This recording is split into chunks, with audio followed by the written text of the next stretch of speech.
Happy New Year, selamat tahun baru. Akhirnya kita sampai ke tahun 2022, saudara. Dan ini adalah hari Minggu pertama kita ibadah di tahun 2022. Tidak ada orang yang pernah sejauh ini dalam sejarah umat manusia. Hanya kita, generasi ini yang sampai sejauh ini, saudara. Dan tahun 2022 sepertinya masih penuh ketidakpastian, saudara. Sepertinya masih belum terlihat jelas apa yang ada di depan. Tapi kenyataannya memang selalu tidak pernah jelas apa yang di depan kita, saudara. Karena memang Tuhan kita ini yang ada di depan kita, Dia tidak mau kita lihat terlalu jauh ke depan supaya kita bisa percaya kepada Dia. Kalau saudara ingat, di Israel banyak gembala, saudara, banyak domba. Dan gembala itu selalu ada di depan dombanya, bukan gembala yang di belakang dombanya, saudara. Jadi begitu juga dalam hidup ini, saudara. Kita adalah domba-domba, Tuhan adalah gembalanya. Dia katakan bahwa akulah gembala yang baik. Bukan gembala yang baik bukan di belakang, saudara, tapi gembalanya itu di depan. Dan domba-domba ini mengikuti Dia kemanapun gembala itu pergi. Nah, begitulah hidup saudara dan saya hari ini bersama-sama dengan Kristus. Kita ikut Sang Gembala yang baik itu, saudara, kemanapun Dia pergi. Jadi keamanan kita bukan dari situasi, bukan dari apapun, tetapi dari siapa yang bersama-sama dengan kita. Amin, saudara. Nah, hari ini saya ingin bahas tentang gembala dan domba-dombanya, bagaimana hubungan antara gembala dan domba. Dulu saya pernah sempat bahas, tapi saya hari ini akan bahas lebih dalam lagi soal itu. Saya nggak ngerti kenapa kok diarahkan ke berbicara tentang ini, saudara. Saya nggak menyocokkan dengan tema yang kemarin Bu Lili dapat dari Tuhan, saudara, tentang tahun kasih karunia dan penyertaan Tuhan. Tapi kurang lebih bisa cocok, saudara. Mari kita bahas bersama, saudara. Jadi di bangsa Israel, Yahweh atau Tuhan itu disebut Shepherd of Israel. Dialah gembala Israel. Seringkali dalam kitabnya, dalam tulisan-tulisan di Alkitab, Tuhan itu menggambarkan dirinya sebagai seorang gembala dan Israel adalah dombanya. Nah, kenapa gambaran ini selalu dipakai, saudara? Kalau saudara ingat dari zaman Kejadian, di kitab Kejadian, gembala yang pertama di Alkitab adalah Habel. Lalu Abraham, Ishak, Yakub, semuanya adalah bapak-bapaknya bangsa Israel dan mereka semua kerjanya gembala. Bahkan Musa yang sebagai tokoh tertinggi setelah Abraham di sejarah Israel, Nabi Musa, kerjanya adalah gembala, saudara. Lalu kita lihat Amos, Sakaria di kitab-kitab Perjanjian Lama, semuanya adalah gembala. Dan bahkan Yesus sendiri di Yohanes pasal 10, dia katakan apa, saudara? Akulah gembala yang baik. Kenapa kok referensi tentang gembala ini selalu dipakai, saudara? Dan saudara pasti kalau bicara seorang gembala dan domba, kita nggak akan jauh-jauh dari Mazmur pasal 23, saudara. Kita tahu itu adalah Mazmur Daud yang paling terkenal. Dan orang Israel selalu melafalkan Mazmur ini di setiap hari Sabat. Di setiap hari Sabat. Jadi bukan hanya waktu, biasanya juga pada waktu ada orang kesusahan, mereka juga melafalkan Mazmur ini. Tapi juga pada hari Sabat, setiap hari Sabat, mereka selalu melafalkan Mazmur pasal 23. Nah, menurut Rabi Yahudi yang terkenal namanya Rasi, saudara. Jadi Mazmur 23 ini ditulis Daud pada waktu dia lari dari Saul. Pada waktu dia lari dari Saul dan dia sampai ke hutan Keret, saudara. Nah, ada ayatnya, nanti saya bisa kasih saudara kalau saudara butuh. Nah, disitulah Daud menulis Mazmur ini. Saul pada waktu itu sedang berusaha membunuh dia. Dan Daud itu kehabisan makanan waktu itu. Ini menurut kitab Talmud, saudara ya. Daud kehabisan makanan, lalu Tuhan memberikan makanan untuk dia secara ajaib. Lalu dia tulis Mazmur ini. Mari kita baca bersama sore hari ini sebagai awal dari pembahasan kita tentang gembala dan domba. Saya bacakan buat saudara, Mazmur Daud, Tuhan adalah gembalaku, takkan kekurangan aku. Ia membaringkan aku di padang yang berumput hijau. Ia membimbing aku ke air yang tenang. Ia menyegarkan jiwaku. Ia menuntun aku di jalan yang benar oleh karena namanya. Sekalipun aku berjalan dalam lembah kekelaman, aku tidak takut bahaya, sebab Engkau besertaku. Gadamu dan tongkatmu, itulah yang menghibur aku. Engkau menyediakan hidangan bagiku di hadapan lawan-lawanku. Engkau mengurapi kepalaku dengan minyak, pialaku penuh melimpah.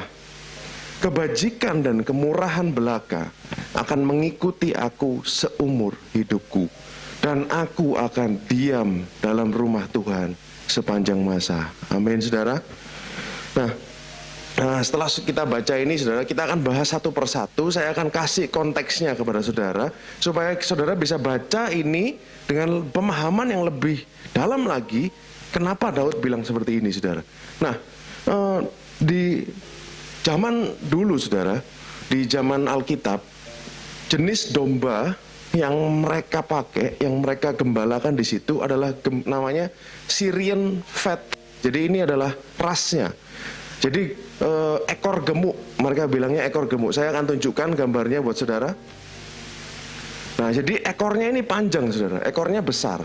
Satu lagi, boleh? Yang jantan ada tanduknya, sedangkan yang betina tidak. Saudara lihat ekornya itu cukup tebal ya, saudara ya. Dan isinya di situ adalah lemak. Kalau kita baca Keluaran 29 ayat 22, kita akan mengetahui ini dengan lebih jelas lagi. Keluaran 29 ayat 22. Dari domba jantan itu haruslah kau ambil lemaknya, ekornya yang berlemak. Lemak yang menutupi isi perutnya, umbai hatinya, kedua buah pinggang, lemak yang melekat pada paha-paha kanan, itulah domba jantan persembahan pentabisan.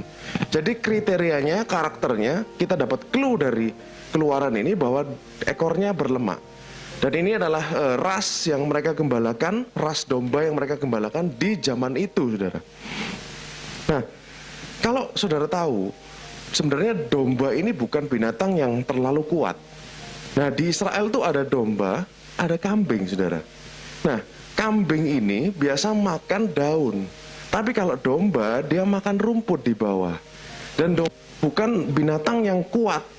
Bukan binatang yang petualang, istilahnya bukan binatang yang berani.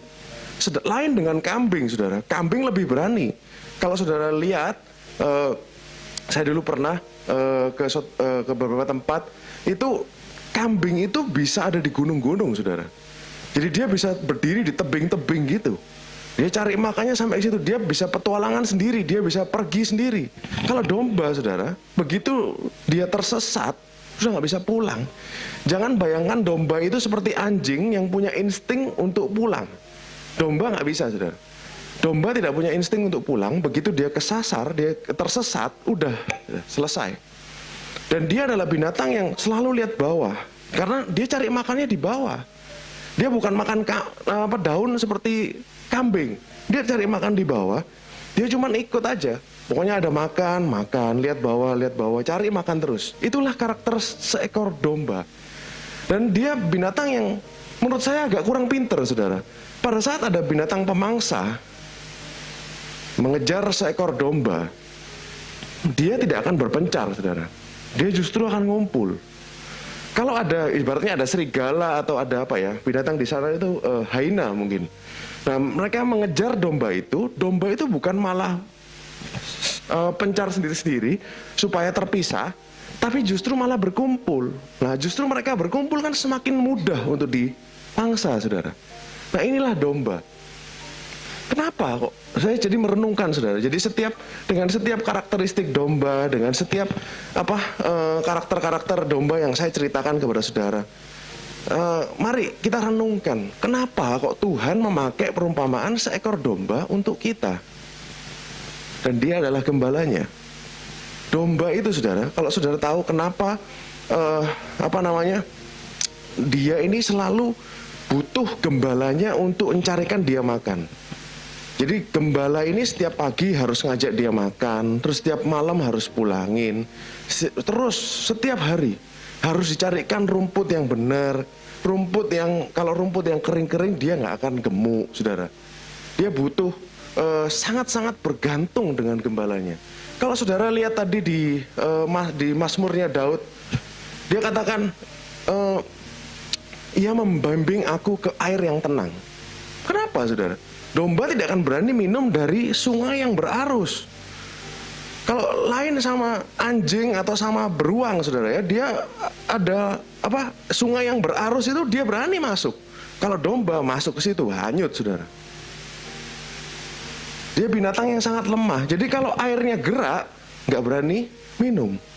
Airnya gerak agak kenceng titik sudah, kenceng sedikit sudah nggak berani minum dia. Takut, saudara. Mudah sekali takut domba itu.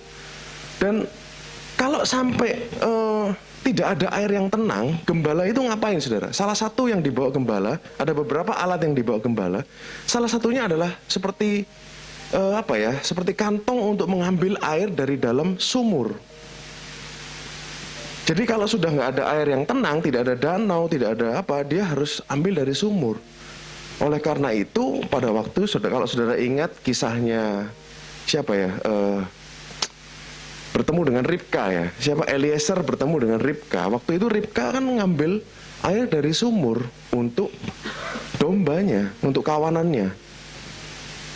Nah, begitulah domba, saudara. Begitu lalu dikatakan ia membaringkan aku di padang yang berumput hijau. Domba itu susah untuk berbaring, saudara. Dia tidak akan pernah bisa berbaring kalau dia tidak merasa aman. Bukankah itu sama dengan kita, saudara? Seringkali kita gampang takut, kita mudah khawatir, kita mudah gelisah. Domba tidak bisa berbaring di sembarang tempat. Dia harus cari tempat yang dia nyaman, dia tenang, dia aman, baru dia berani berbaring. Nah, siklusnya, saudara, pada saat jadi gini, saudara, pada waktu musim dingin, domba itu akan tumbuh bulunya. Bulunya akan tebal karena dia menyesuaikan dengan cuaca, saudara ya. Jadi pada waktu musim semi, mereka akan keluar dan mencari makanan di pinggir-pinggir desa, di sekitar desa situ. Mereka akan cari, pengembala itu akan cari makanan di sekitar kota, di sekitar desa, karena masih banyak. Di musim semi banyak tanaman yang baru tumbuh. Dan di musim semi pula itu digunting bulunya, karena persiapan untuk masuk musim panas. Kalau sampai musim panas belum digunting, kan kasihan dombanya, saudara. Panas dia. Nah, di tradisi Yahudi, pengguntingan bulu domba adalah sesuatu yang dirayakan oleh mereka. Kalau saudara ingat ceritanya Absalom mengadakan pengguntingan bulu domba. Nah, itu sesuatu yang mereka rayakan di Israel, pengguntingan bulu domba. Nah, pada waktu musim panen, jadi musim panen kan sekitar, tadi Pastor Prince bilang April Mei. April Mei itu musim panen, saudara, di Israel. Jadi musim menaburnya adalah sekitar bulan September Oktober. Nah, April Mei musim panen di tradisi Yahudi adalah setelah dipanen itu orang-orang miskin boleh mengambil sisa-sisanya supaya orang-orang miskin di antara mereka bisa makan. Nah, setelah orang-orang miskin mengambil sisa-sisa panen, masuklah domba. Dia akan makan apa yang tersisa dari sawah itu, dari ladang itu, saudara. Jadi kayak ada tunas-tunas atau ada sisa-sisa daun-daunan, dia akan makan di situ. Gembala akan bawa mereka ke daerah-daerah situ. Tetapi pada saat musim panas pada puncaknya di Israel, mereka harus keluar dari kotanya. Jadi gembala akan membawa domba itu berbulan-bulan. Ibaratnya 1-2 bulan dia akan keluar dan tidak akan pulang. Karena mereka harus ke bukit-bukit untuk mencari rumput. Rumput tidak seperti selalu kita bayangkan bahwa domba itu seperti di Australia atau di New Zealand semuanya enak, mereka duduk. Nggak ada, saudara. Di Israel bukan seperti itu. Kalau boleh kita lihat, saudara ya. Nah, cuman saya pernah tunjukkan ini kepada saudara dulu, kalau saudara masih ingat. Jadi rumputnya cuman kecil-kecil, saudara. Rumput di balik-balik batu yang terbentuk atau tumbuh dari air yang ada di dalam angin yang tertiup dari Laut Merah. Jadi ada kelembapan, ibaratnya di dalam udara ada air kan. Nah, itu kalau dia ngembun dia jadi ini, saudara. Atau mungkin pada waktu musim panas kadang-kadang ada hujan. Jadi tumbuhlah rumput. Lanjut, next. Rumput-rumput kecil yang di balik-balik batu. Next, boleh Dela. Jadi kering sekali saudara, pada saat musim panas sangat kering. Nah inilah pekerjaan seorang gembala, dia harus bawa dombanya cari rumput sedikit-sedikit itu saudara. Saudara bayangkan jadi seorang domba, jadi seekor domba, di masa-masa seperti ini tanpa seorang gembala, tidak akan domba itu bisa cari makan sendiri. Kondisinya seperti ini saudara. Nah, yang dimaksud Daud, ia membaringkan aku di padang yang berumput hijau adalah ini saudara. Ini loh yang disebut green pasture. Padang yang berumput hijau, disebut berumput hijau oleh Daud. Makanya Daud bilang apa? Tuhan adalah gembalaku, takkan kekurangan aku. Saudara lihat bagaimana Tuhan menuntun dombanya, gembala menuntun dombanya mencari makan. Jadi satu tempat dia cari lagi, satu tempat dia cari lagi, dia pindah lagi, satu tempat dia pindah lagi, makan sedikit pindah, makan sedikit pindah. Bukan satu tempat terus dia tinggal gitu saudara. Gak ada, rumputnya gak cukup saudara, sedikit aja udah habis. Nah inilah model atau gambaran yang Tuhan ingin ceritakan kepada kita, Tuhan ingin gambarkan kepada saudara dan saya. Dalam kehidupan juga seperti itu saudara. Kita buka di Amsal 16 ayat yang ke-9. Hati manusia memikirkan jalan, tetapi Tuhan yang menentukan langkahnya. Mungkin seringkali saya rasa saudara, saya sendiri seringkali berpikir tentang jalan. Kita berpikir jauh. Oh, sampai akhir nanti gimana? Sampai akhir 2002 gimana? Tetapi kalau lihat dari ayat ini, mungkin sebaiknya kita berpikir bukan jalan, tapi berpikir langkah. Kita menyamakan persepsi kacamata kita dengan Tuhan. Dia berpikir step by step, langkah demi langkah. Dia nggak berpikir jalan. Cara kerjanya Tuhan seperti ini saudara. Dia sedikit demi sedikit. Setelah kita terima kasih karunia Kristus, setelah saudara dan saya tahu bahwa kita sudah dibeli dengan lunas oleh darah Kristus, apa yang harus kita lakukan? Nextnya apa? Kita ikut sang gembala. Ikut tuntunan Roh Kudus. Roh Kudus arahkan kemana, Tuhan arahkan kemana, Tuhan arahkan kemana. Kita ikut saja saudara. Entah apapun yang terjadi dalam hidup ini, ketahuilah bahwa sang gembala tidak pernah meninggalkan kita. Gembala selalu bersama-sama dengan kita, saudara. Nah, makanya mungkin kalau saya sering khawatir, saudara. Saya sendiri sering khawatir. Oleh karena itu dari sini saya berpikir, mungkin pikiran saya yang harus di-switch. Kalau Tuhan ibaratnya mau saya berpikir langkah bukan jalan, seharusnya mungkin saya harus berpikir langkah bukan jalan. Supaya saya nggak mismatch, sudah nggak miskom sama Tuhan. Nah, itu yang kira-kira saya bisa dapatkan dari sini, saudara. Jadi kita hidup hari demi hari bersama-sama dengan Dia. Kenapa Dia tidak gambarkan semua jalannya? Supaya kita bergantung kepadanya. Supaya saudara tahu siapa Dia. Supaya saudara kenal siapa Dia. Dia ingin menunjukkan dirinya kepada saudara. Adalah kesukaan bagi Tuhan untuk menyatakan dirinya kepada kita. Jadi Tuhan mau saudara dan saya benar-benar bergantung sama Dia. Bukan pada, oh ya kalau sudah dikasih tahu, oh ya nanti bulan Januari seperti ini, bulan Juli seperti ini, Desember seperti ini, November seperti ini, ya selesai, sudah. Ya oke lah, sudah pasti. Tenang saudara. Tapi apakah itu hidup iman?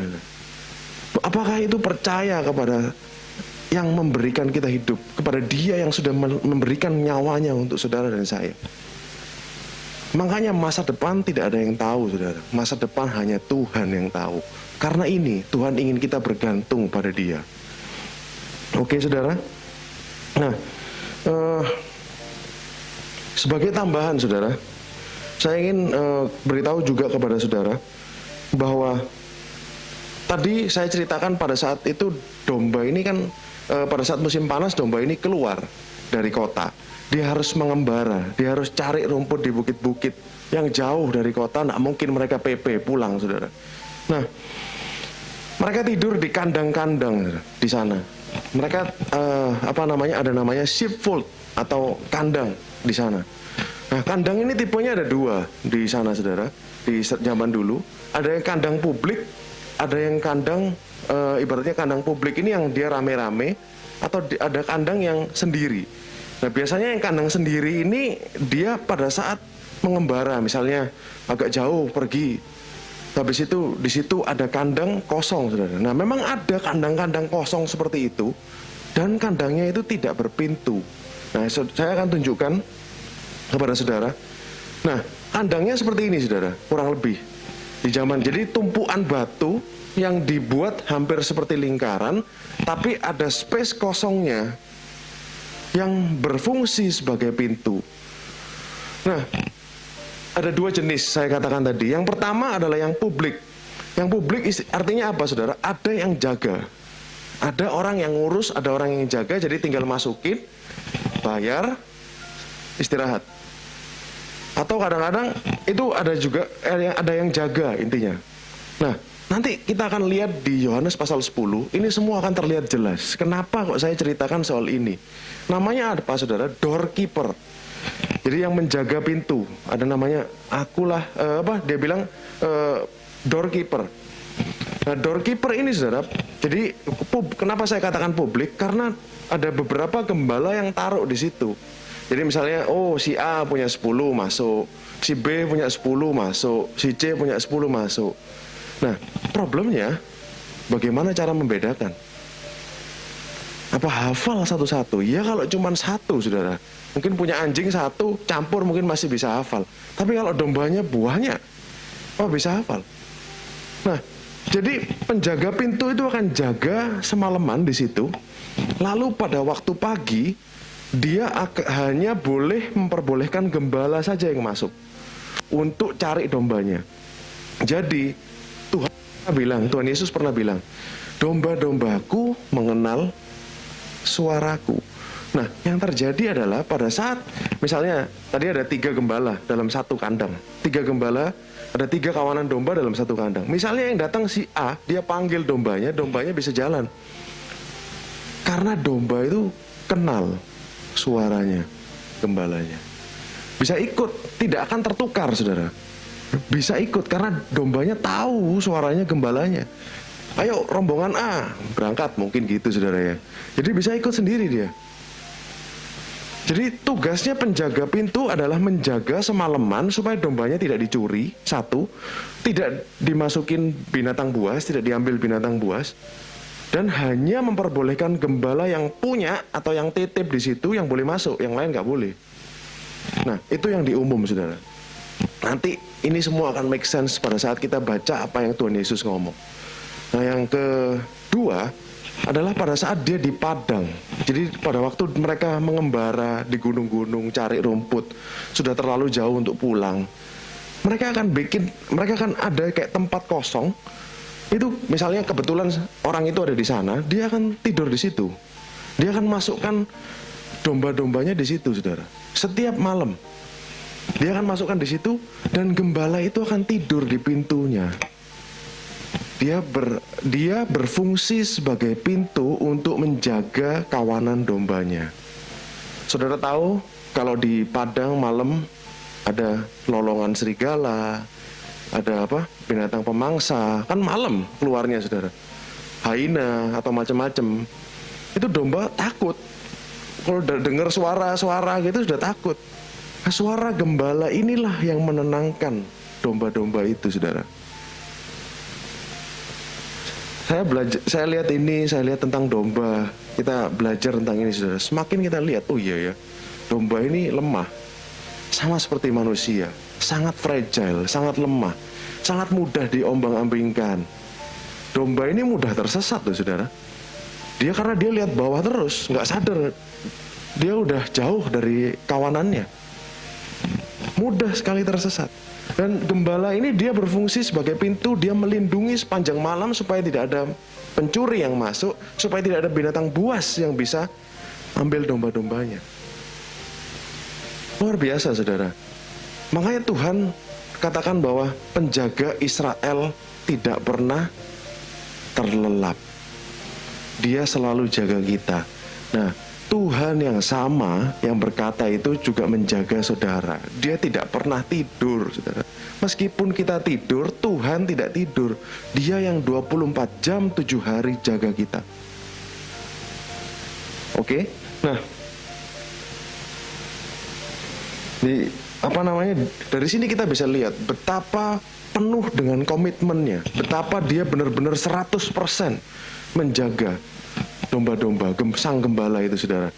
Nah, di zaman dulu, saya jelaskan lagi, ada juga namanya orang upahan. Nanti kita akan baca di Yohanes 10. Tuhan Yesus bicara soal orang upahan. Artinya apa?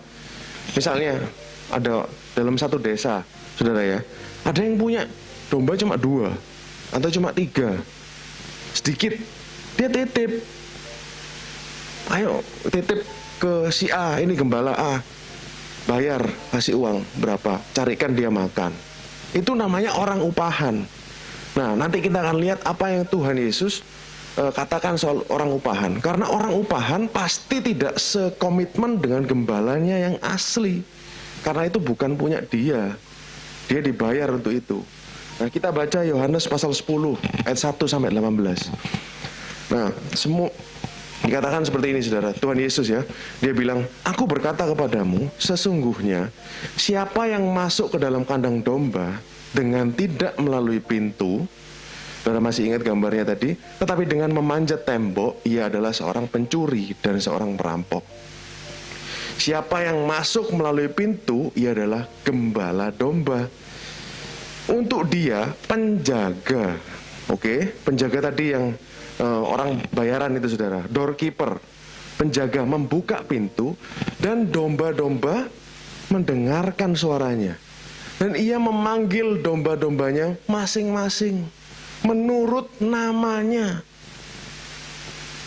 Nah, domba, saya pikir misalnya dombanya 100, apa hafal namanya, saudara ya? Tapi Tuhan ngomong gitu, dia memanggil domba-dombanya masing-masing menurut namanya dan menuntunnya keluar. Ini Yesus yang bilang. Jika semua dombanya telah dibawa keluar dari kandang tadi, ia berjalan di mana, saudara? Di depan. Dan domba-domba itu mengikuti. Memang secara nature domba itu adalah follower. Dia bukan leader. Dia adalah pengikut. Hanya bisa mengikuti sifatnya. Karena apa, saudara? Mereka mengenal suaranya. Lanjut. Tetapi seorang asing pasti tidak mereka ikuti. Malah mereka lari daripadanya karena suara orang asing tidak mereka kenal. Itulah yang dikatakan Yesus dalam perumpamaan kepada mereka. Tetapi orang Yahudi tidak mengerti. Apa maksudnya ia berkata demikian kepada mereka? Maka kata Yesus sekali lagi, aku berkata kepadamu, sesungguhnya akulah pintu ke domba-domba itu. Kenapa Tuhan bilang dia pintu? Karena dia tidur jadi pintu di depan kandang itu, saudara. Sebagai seorang gembala, dia yang jaga. Makanya Tuhan Yesus bilang, akulah pintu ke domba-domba itu. Lanjut, ayat 8. Semua orang yang datang sebelum aku adalah pencuri dan perampok. Dia bicara tentang siapa? Nanti kalau ini saya nggak bahas di sini, saudara, tapi saudara bisa baca sendiri di rumah. Itu bicara tentang Yeskiel 34, tentang pemimpin-pemimpin Israel yang dahulu. Mereka disebut Tuhan pencuri dan perampok karena mereka tidak care sama orang Israel, tapi mereka hanya mengambil manfaat saja. Makanya disebut pencuri dan perampok. Dan domba-domba tidak mendengarkan mereka. Ayat 9. Akulah pintu. Tuhan bilang itu. Sekali lagi, 2 kali dia ulangi. Akulah pintu. Artinya apa? Dia yang menjaga kita, saudara. Akulah penjagamu. Seakan-akan Tuhan itu bilang seperti itu. Barang siapa masuk melalui aku, ia akan selamat. Dan ia akan masuk dan keluar dan menemukan padang rumput. Artinya apa? Kita percaya kepada Yesus, kita diselamatkan dari api neraka, dan surga adalah bagian kita, dan kita dipelihara, saudara. Rumput kan bicara pemeliharaan. Setiap hari kita akan dipelihara oleh Yesus. Ayat 10. Pencuri datang mencuri, membunuh, membinasakan. Aku datang supaya mereka mempunyai hidup, dan mempunyai dalam segala kelimpahan. Ayat 11, akulah gembala yang baik. Gembala yang baik memberikan nyawanya bagi domba-dombanya. Kalau saudara ingat cerita Daud, pada waktu dia bilang ke Salomo kan, beruang dan singa aku lawan. Karena apa ya, itu predator atau pemangsa-pemangsa itu seringkali cari kesempatan untuk mengambil domba ini, untuk memangsa domba ini. Tapi Daud dia katakan dia lawan mereka. Dia katakan gembala yang baik, Tuhan bilang memberikan nyawanya. Tak jadi lawan binatang buas ya, of course, pasti taruhan nyawa saudara. Ayat 12. Sedangkan seorang upahan, nah ini yang tadi kita bahas saudara. Seorang upahan yang bukan gembala dan yang bukan pemilik domba sendiri, ketika melihat serigala datang meninggalkan domba-domba itu lalu lari. Sehingga serigala itu menerkam dan mencerai-beraikan domba itu. Ia lari karena ia seorang upahan dan tidak memperhatikan domba-domba itu. Akulah gembala yang baik, Tuhan bilang gitu. Aku mengenal domba-dombaku dan domba-dombaku mengenal aku. 15, sama seperti Bapa mengenal aku mengenal Bapa, dan aku memberikan nyawaku bagi domba-dombaku. 16, ada lagi padaku domba-domba lain yang bukan dari kandang ini. Domba-domba itu harus kutuntun juga, dan mereka akan mendengarkan suaraku, dan mereka akan menjadi satu kawanan dengan satu gembala. Jadi orang yang belum percaya, itu Tuhan bilang mereka adalah domba-domba lain yang bukan dari kandang ini. Dan Tuhan bilang dia akan mengejar mereka. Tuhan yang akan menuntun orang-orang yang belum percaya itu saudara, untuk kembali kepada dia. Ayat 17. Bapa mengasihi aku, oleh karena aku memberikan nyawaku untuk menerimanya kembali. Nah, dia sudah ngomong bahwa dia akan bangkit di hari ketiga di ayat ini saudara. Tapi murid-muridnya nggak sadar. 18. Tidak seorang pun yang mengambilnya daripadaku. Tuh, tidak ada satu orang pun yang mengambil nyawa Yesus dari dia, melainkan aku memberikannya menurut kehendakku sendiri. Aku berkuasa memberikannya dan berkuasa mengambilnya lagi. Inilah tugas yang kuterima dari Bapakku. Sampai sini cukup jelas saudara. Jadi dengan konteks, dengan cerita, background dari segala sesuatu yang di sini yang Tuhan katakan ini jadi semakin jelas. Dia benar-benar adalah gembala yang baik. Karena apa? Dia sudah buktikan, dia serahkan nyawanya buat kita. Dia bukan akan menyerahkan, tapi dia sudah serahkan nyawanya buat saudara dan saya. Dia sudah mati menebus dosa kita 2000 tahun yang lalu. Kita yang seharusnya tergantung di atas kayu salib saudara, tapi dia yang menggantikan kita. Nah, dia berkorban, dia merelakan nyawanya untuk saudara dan saya. Itu adalah bukti cinta Tuhan yang tertinggi. Tuhan tidak perlu membuktikan cintanya lagi kepada saudara sebenarnya, karena bukti yang terbesar sudah dia berikan, sudah dia tunjukkan pada saat dia mati buat kita. Amin saudara. Nah, sampai sini saya harap saudara mulai mengerti, mulai semakin paham. Lalu ada beberapa alat saudara yang dibawa oleh gembala. Saya ingin tunjukkan, boleh. Tadi dikatakan gadamu dan tongkatmu. Ya, gada itu rod saudara. Tongkat itu staff bahasa Inggrisnya. Rod ini ibaratnya seperti apa ya, pentung. Seperti pentungnya polisi itu mungkin saudara ya. Ini untuk menghalau binatang buas. Dia untuk apa? Supaya binatang buas bisa, untuk mukulin binatang buas. Staff ini untuk apa saudara? Staff ini adalah untuk dia, alat dia berjalan. Jadi kalau naik gunung, dia itu bersandar di itu, di staff ini, di tongkat ini. Makanya Daud bilang di Mazmur 23, gadamu dan tongkatmu itulah yang menghibur aku. Dulu saya bingung saudara, kenapa kok gada dan tongkat ini menghibur? Kenapa saudara? Saya kira dulu saudara ya, sebelum tahu kasih karunia, saya kira bukankah ini hukuman buat dombanya? Saya kira dombanya yang dipukuli saudara. Tapi nggak mungkin. Ini untuk orang lain saudara. Untuk binatang buas, untuk sebagai perlindungan. Makanya dikatakan gadamu dan tongkatmu itulah yang menghibur aku. Nah, tongkat ini selain untuk bersandar, dia untuk ibaratnya kalau ada domba yang agak melenceng, dia akan tarik supaya nggak kesasar saudara, supaya nggak tersesat. Itulah fungsinya dari tongkat. Dan alat yang ketiga yang mereka bawa untuk perlindungan adalah umban atau ketapel. Kenapa kok bisa Daud punya ketapel, saudara? Lawan lihat, karena dia adalah gembala. Nah, gembala selalu bawa itu. Kenapa? Dia lempar kalau ada di depan, mungkin ada agak jauh, atau di belakang yang dia bisa lempar dari jauh. Pakai umban atau ketapel, slingshot. Itu yang mereka bawa setiap hari. Makanya Daud punya ketapel waktu itu, saudara. Jadi kalau kita tahu konteksnya cerita, semuanya jadi nyambung, saudara. Semua jadi connect. Memang pada zaman dulu, anak yang paling kecil biasanya yang disuruh jadi gembala. Makanya Daud pada waktu itu disuruh dia mengembalakan. Karena apa? Dia belum kuat untuk kerja di sawah, di ladang, saudara. Belum kuat untuk membajak, belum kuat untuk mengerjakan ladang, belum ada kekuatannya. Oleh karena itu mereka disuruh ke padang, memberi makan domba-domba. Setelah agak besar, baru mereka akan disuruh kerja di ladang. Itulah orang Yahudi kebudayaannya pada zaman dulu. Nah, saya harap saudara bisa semakin clear, semakin jelas, saudara ya. Apa yang sebenarnya terjadi pada waktu itu pada saat kita lihat konteksnya ini semua. Nah, sampai sini, saudara. Sebelum saya lanjut lebih jauh, saya merenungkan pada saat saya belajar soal ini, saudara. Saya merenungkan bahwa sebenarnya Tuhan itu benar-benar berkomitmen atas kita. Gembala itu akan kasih makan dombanya pada waktu pagi dan pada waktu sore.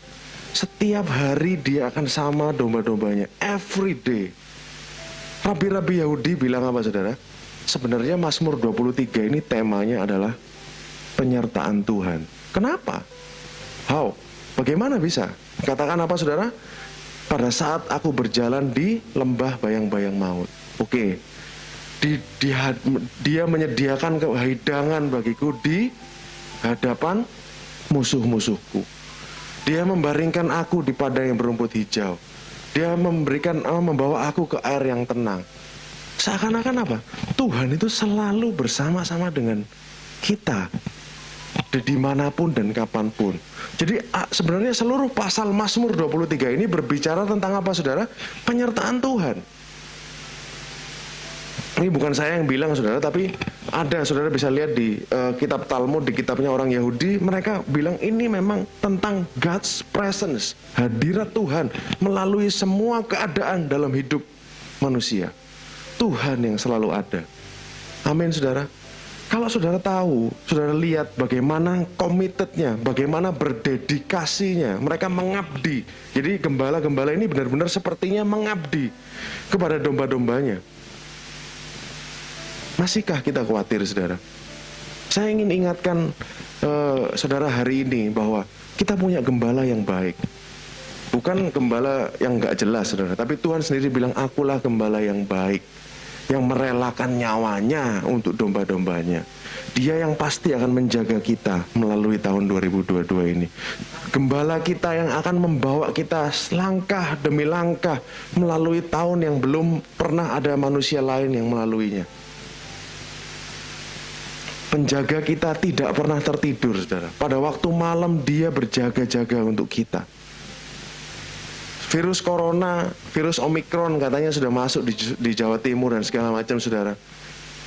Saya ingin berikan kabar baik kepada saudara pada hari ini bahwa gembala kita menjaga kita selalu, saudara. Bagaimana, saya ingatkan saudara lagi bahwa Omikron ini, virus COVID tidak bisa kita lihat. Yang bisa lihat adalah Tuhan.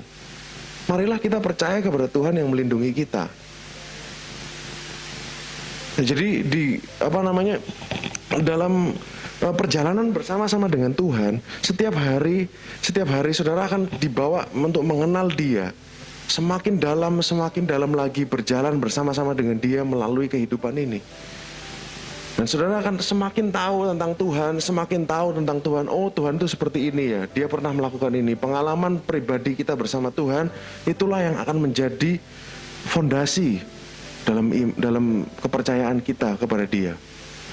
Nah, saya ingin tambahkan 2 poin lagi, saudara. Nah, ini mungkin, ya ini juga saya baru dapat, saudara. Kita Lihat Mazmur 23 ayat 6. Kebajikan dan kemurahan belaka akan mengikuti aku seumur hidupku, dan aku akan diam dalam rumah Tuhan sepanjang masa. Bisa dalam bahasa Inggris?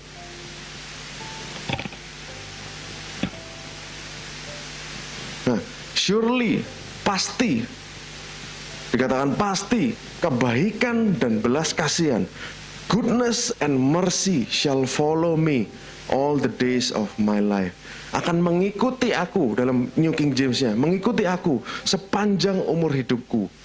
Nah, saya ingin bawa kepada saudara, sebenarnya arti mengikuti ini seakan-akan, kan Bu Lili lagi punya anjing saudara ya, seakan-akan seperti seekor anjing yang selalu ikut kita gitu saudara ya. Sebenarnya enggak. Boleh dibuka Dela gambar nomor 9. Nah, ini kan dalam bahasa aslinya saudara. Saya ajak saudara belajar dalam bahasa aslinya. Nah, bahasa goodness and mercy shall follow me. Nah, itu bahasa yang saya kasih panah itu adalah bahasa aslinya, bahasa dalam bahasa Ibrani. Boleh kalau saudara klik angka 7291 itu. Next Dela. Itu bahasa akar katanya adalah radaf. Radaf ini adalah mengejar. Dan gambarannya bukan mengejar cuman seperti seekor anak anjing mengikuti kita kemanapun kita pergi. Bukan saudara. Mengejarnya itu seperti seekor kuda yang sedang mengejar saudara pada saat kita lari. Atau seekor serigala yang sedang berlari untuk mengejar mangsanya. Itulah yang Daud sebutkan di sini. Jadi benar-benar pada waktu itu Daud tahu bahwa kebaikan dan belas kasihan Tuhan akan selalu mengejar dia. Seperti mungkin mengejar kata yang kurang tepat, tapi memburu adalah kata terjemahan yang lebih tepat. Memburu dia sepanjang umur hidupnya. Ada seorang rabi Yahudi yang katakan apa saudara? Dia bilang, kebaikan dan belas kasihan Tuhan akan mengejar kita sepanjang umur hidup kita, mengantarkan kita sampai ke surga nanti. Jadi hidup orang percaya under grace, karena kita tahu apa yang sudah Kristus lakukan buat kita. Kebaikan dan kemurahan dan kebaikan dan belas kasihan Tuhan akan terus memenuhi hidup kita sampai nanti kita sampai di pintu gerbang surga. Amin saudara. Jadi saya renungkan begitu indah saudara, bahwa hidup kita sampai meninggal nanti, sampai ketemu dengan Tuhan atau sampai rapture akan dipenuhi dengan berkat. Mungkin saudara akan ngomong ke saya, Pak, ini prosperity teaching. Bukan. Ini bukan pengajaran kemakmuran. Kenapa saya berani bilang gitu? Karena kita sudah menjadi kebenaran Tuhan di dalam Kristus. Saudara dan saya adalah righteousness of God. Kita adalah kebenaran Tuhan di dalam Kristus. Seperti dalam sebuah sidang, tidak ada yang bisa menuduh saudara dan saya. Status kebenaran bukan kebenaran manusia loh saudara, tapi kebenarannya Tuhan sendiri yang kita miliki. Sama kalau Yesus ada hari ini di bumi, dia adalah kebenaran Tuhan di dalam Kristus. Dia pasti hidup dengan penuh berkat. Dia pasti akan penuh dengan kesehatan. Dan semua yang baik-baik yang surga punya, itu dia akan punya. Nah sekarang posisi itu dimiliki oleh saudara dan saya. Karena legal groundnya, secara hukumnya sudah jelas. Kristus sudah mati buat kita, kita yang percaya mendapatkan apa yang Kristus miliki. Dan Kristus yang tidak berdosa, dia menanggung dosa-dosa kita. Itu dasar kita untuk berharap kita pasti diberkati dalam dunia ini saudara.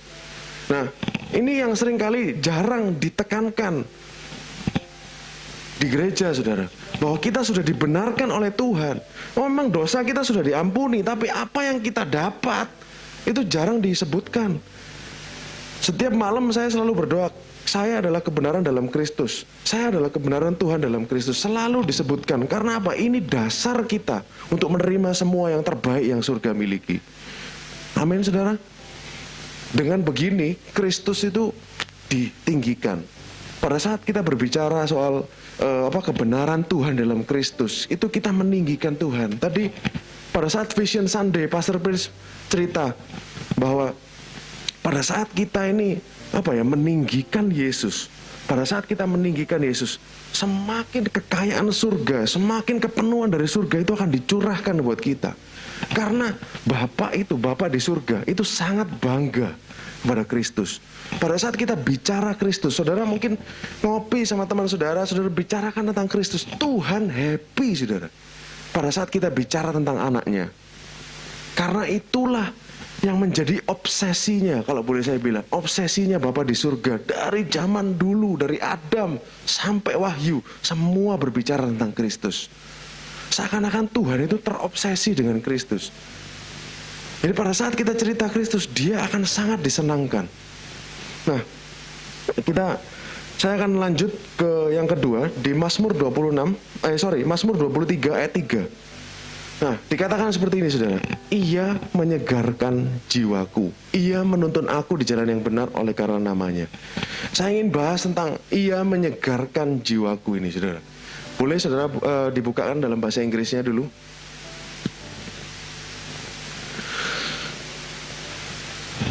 He restores my soul. Dia memulihkan jiwaku. Dikatakan ya dalam bahasa Inggris, dia memulihkan atau mengembalikan jiwaku. Nah, coba kita lihat bahasa aslinya.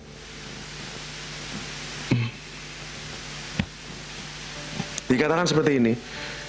Di sini he restores. Boleh dibuka aslinya, Del, next.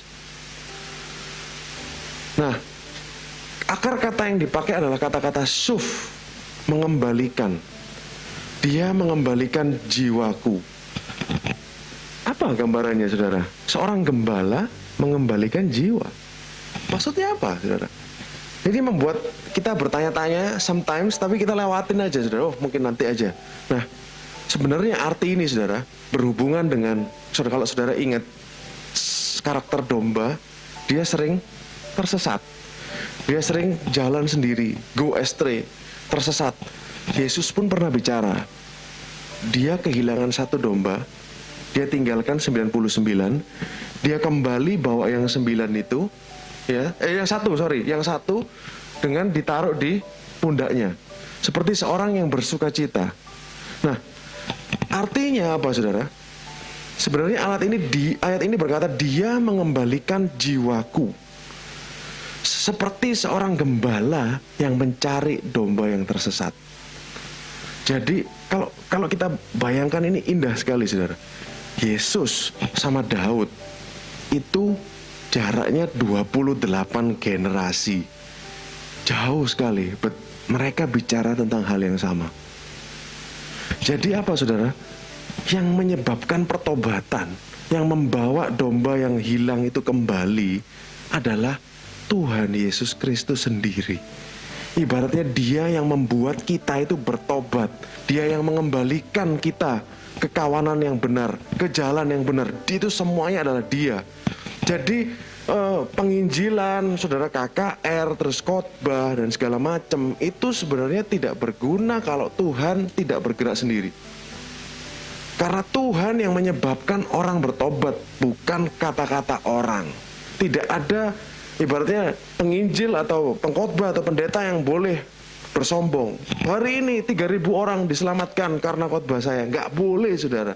Karena dia nggak ngerti ini. Tuh dia yang mengembalikan jiwaku. Saudara dan saya bisa percaya Tuhan hari ini karena kita sudah dapat kasih karunia-Nya. Karena gembala itu yang mengumpulkan kita, yang menangkap kita. Ayo masuk ke kawananku, ayo masuk ke kawananku. Itu gembala, semua pekerjaan dari dia. Kita bisa percaya pada dia hari ini semua karena anugerahnya. Amin saudara. Oleh karena itu tidak ada manusia yang bisa menyombongkan dirinya. Tidak ada manusia yang bisa mengambil kemuliaan di sini. Segala kemuliaan hanya bagi Tuhan. Amin saudara. Ya, saya harap saudara diberkati oleh kebenaran-kebenaran pada hari ini. Saya harap saudara semakin yakin bahwa saudara itu punya gembala yang baik. Hidup saudara dipegang oleh dia. He cares for you. Nah, orang Yahudi saudara, luar biasa. Terakhir saudara, mereka hitung berapa kata dalam pasal ini. Jadi ada 57 kata dalam pasal ini. Dalam bahasa Ibrani saudara ya, bukan dalam bahasa Inggris atau Indonesia. Ada 57 kata. 57 itu ada korelasi dengan kata-kata Ibrani yang artinya adalah, dalam bahasa Inggris adalah sustenance, pemeliharaan. Jadi pasal Mazmur 23 ini saudara yang tadi kita baca, intinya adalah tentang pemeliharaan Tuhan dan penyertaan Tuhan melalui setiap musim dalam hidup kita. Jadi kalau kita belajar dari orang Yahudi itu, wah detail banget saudara. Makanya kemarin pada waktu kebaktian tutup tahun sempat sharing dengan Pak Dedi dan Bu Lili bahwa firman Tuhan ini adalah firman yang hidup. Dia seperti tidak pernah habis. Sudah dibahas beribu-ribu tahun, bukan oleh orang Kristen saudara, orang-orang Yahudi. Ini Mazmur perjanjian lama saudara, sudah dibahas terus di sinagoga. Setiap tahun mereka punya namanya Parsya. Ada ibaratnya minggu ke-1 tahun ini kita harus baca ini, minggu kedua harus baca ini, minggu ketiga harus baca ini. Jadi ada pembacaan rutin setiap minggu.